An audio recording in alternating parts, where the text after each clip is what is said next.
Le Flash Info avec le centre de stockage de la Manche. Et on commence sur la route avec une collision entre un minibus et une voiture hier en début d'après-midi sur la 84 à hauteur de Fleury, près de Villedieu-les-Poêles.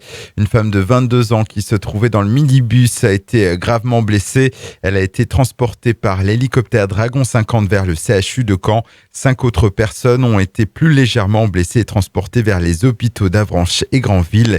L'accident a également entraîné d'importants ralentissements de la circulation. Le nouveau préfet de la Manche, Gérard Gavory, a pris officiellement ses fonctions ce lundi. Une cérémonie était organisée au monument aux morts de Saint-Lô. Né dans le Nord à Hasbrook en 1958, Gérard Gavory était auparavant préfet de Haute-Corse à Bastia.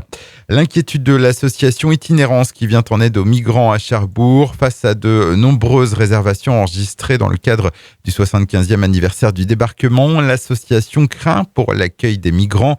Elle a lancé ces dernières heures sur les réseaux sociaux un appel à la solidarité auprès de ceux qui, le temps d'une nuit ou de quelques jours, auraient un peu de place chez eux.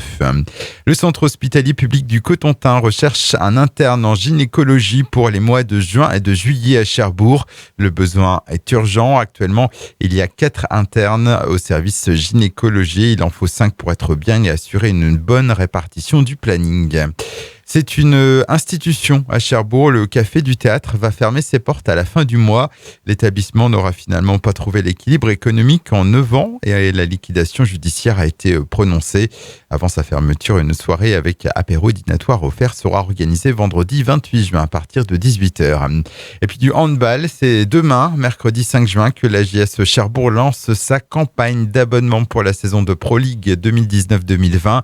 Après avoir connu 2 années compliquées marquées par une légère baisse de la fréquentation au complexe Chantraine, la JSC a bien rebondi cette saison et a reconquis son public.